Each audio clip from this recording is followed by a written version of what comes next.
Hey there, I'm Ben. Apple Vision Pro review. Okay, battery and charging. A couple of things to hate here. Specifically, I very much dislike that I cannot just plug this device in and turn it on even though the battery is dead. A lot of Apple devices do this now, and frankly it's bad and they need to fix it. Choosing this makes the product worse. My very uneducated guess is that building devices where there's only one power source, i.e. the battery, is more cost effective. But frankly, it fucking sucks. The power cord should be able to bypass the battery and instantly give power and a boot up. I like that Apple sells backup batteries for this. While we're talking about it, devices with replaceable batteries have longer lifespans, which I know Apple will love because they're all about being sustainable. Right, Apple? Music and sound quality. Honestly, the audio on these is pretty impressive. Probably one of the best ear-adjacent sound systems I've encountered. If you've watched my Bose Frames video, you know how bad this can be, and it's kind of shocking to me that Apple was able to do this better than Bose. On the flip side, I do notice that I get some really nice crunchy bass from my AirPods, for AirPods, and when you switch back to the Vision Pro, you do kind of lose that crunchy bass. It compensates fairly well, but once you notice what you're missing, you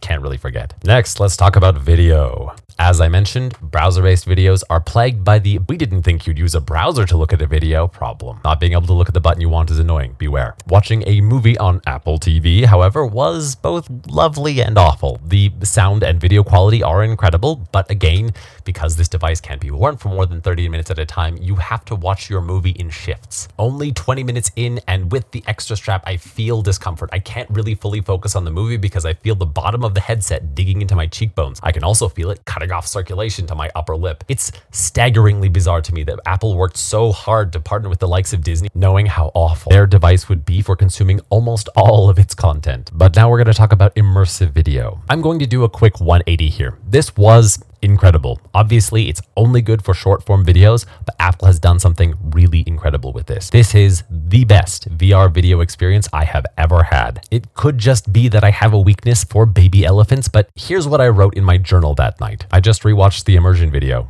and yes, I teared up again. It's such an incredible homage to the Earth. It makes me proud to be alive.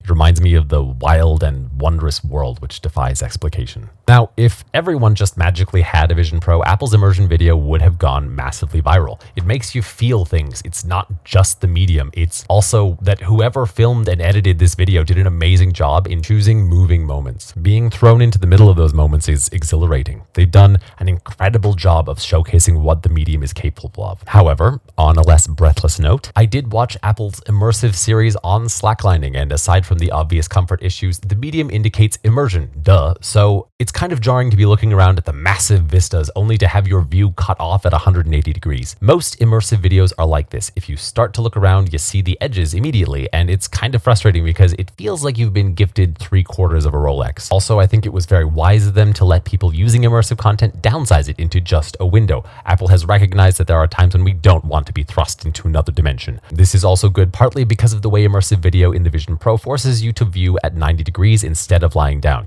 like you're in a theater. Lastly, I do just want to say that I'm impressed with how consistent the quality of immersive videos was. My internet is not crazy fast, but I never had to wait for any of it to buffer. Given the size of these files, that is fucking impressive. Okay, let's talk about apps. As mentioned, there are a number of apps from iPad and iPhone that run well here. What's weird is I can't download Spotify onto this device. Further, there are apps which, for reasons which are completely unexplained, are totally AWOL. Probably the folks at Spotify or Instagram may be working on a Vision OS version of the app, which is understandable. As it happens, I do talk about apps a lot more in part 1, so if you haven't checked it out, I would strongly recommend that you do so. Okay, warranty and tech support. I talk less about this with Apple products because they're generally really great about honoring their warranty. I've even had multiple times when I forgot to ship something back and they'd given me an extension, etc., etc. I would say that their tech people are empowered and have been extremely patient and understanding. More than once, they've empowered their support people to either make things right or give me some grace in what is a shockingly rare display of humanity in today's corporate hellscape. I have a whole video about this. Okay, gaming. Honestly, when you're playing a game that isn't specifically adapted for VP, it's kind of a janky experience.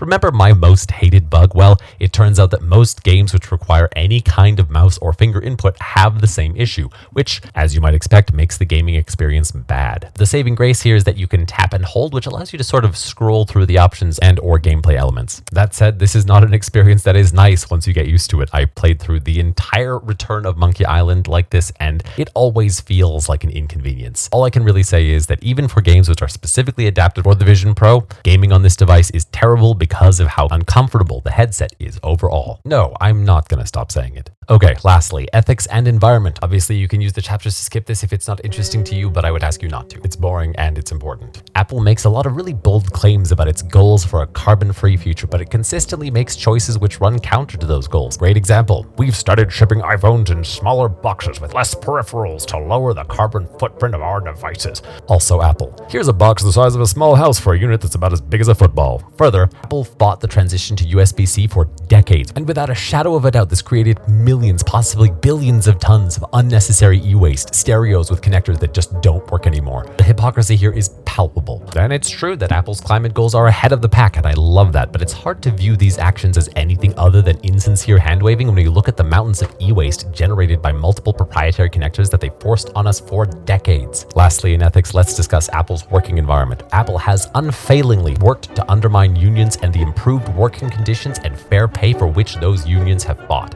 There's a great video on that right here. Apple and its partner Foxconn have also demonstrated neglect of levels and fecklessness which are also ahead of the pack. While Apple is busy fighting unions and gaslighting its workers, its manufacturing partner Foxconn both acknowledged and failed to fully address the many suicides at its facilities. I have more on this below the like button, but to keep it short and bitter, the reality here is that trade unions in China are heavily controlled by the government and have heavy corporate influence. In a nutshell, they're basically useless. Unions are about the division and equalization of power. Apple and Foxconn have not failed to empower their workers, they're actively working to suppress their efforts to attain equality. They've also refused to provide them with fair wages and working conditions which they have reasonably sought to obtain. Frankly, I really like the Apple ecosystem, but ironically, if you're a person in that ecosystem, you are less valuable to it than an iPhone. And to the people saying this has nothing to do with the product, I would just say this. Workers' rights affect all of us. I've worked in many non-union workplaces, and I could promise you, the difference is night and day. Products are a lot like subatomic particles. Our observation of them changes their state. Talking about Apple's horrifying track record affects how its products are made. If you doubt this, note how Foxconn raised wages in only the plant where the suicides occurred. Yet again, showing the profit-worshipping Band-Aid approach that Foxconn takes to things like this. Attention breeds belief. Belief builds reality. Okay, rant over. Back to the actual product.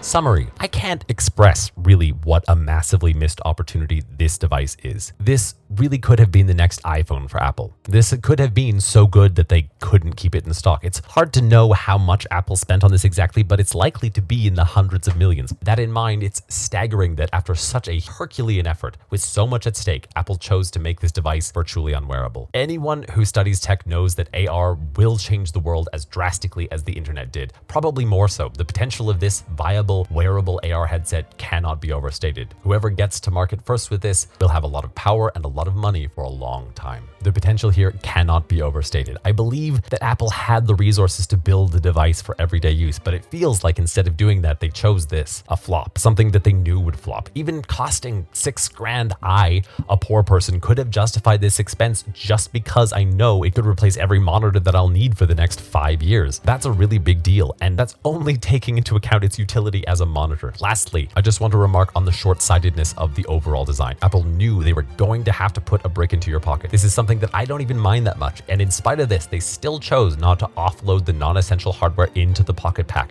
I'm fairly certain that this device could have been wearable for longer periods in its first iteration. It's hard to know if this is just the result of bad planning or Apple's trademark approach to giving us just enough medicine to keep us alive, or it's possible that this approach would have resulted in greater latency issues. But frankly, until the tech is small and light enough, the fact is that you just can't make a headset this heavy. Apple got a lot of things right here, but it doesn't matter because they got the most important thing wrong. Also, given the low latency of most wired connections, I have doubts about this as an issue. Regardless, the first priority on this has to be comfort. It doesn't matter how great your product is if it's physically painful to my body. Normally, when I review things, I say things like, whether or not you should buy this is really up to you. Frankly, however, this product was never ready for market. I don't think anyone should buy it. If Apple wants to make forays into a space that are part magic, part total dumb fuckery, then they're welcome to do so, but you and I should not have to contribute money to that. Lastly, this video has been a lot longer than usual, and I do really appreciate you hanging in there. This is a special interest for me, obviously, and honestly, if you watch this far, it's probably a special interest for you. I try to cover as much content about AR and VR as I can, and so that might make this a good channel for you to subscribe to, is what I'm saying, because it does help the channel. Anyway,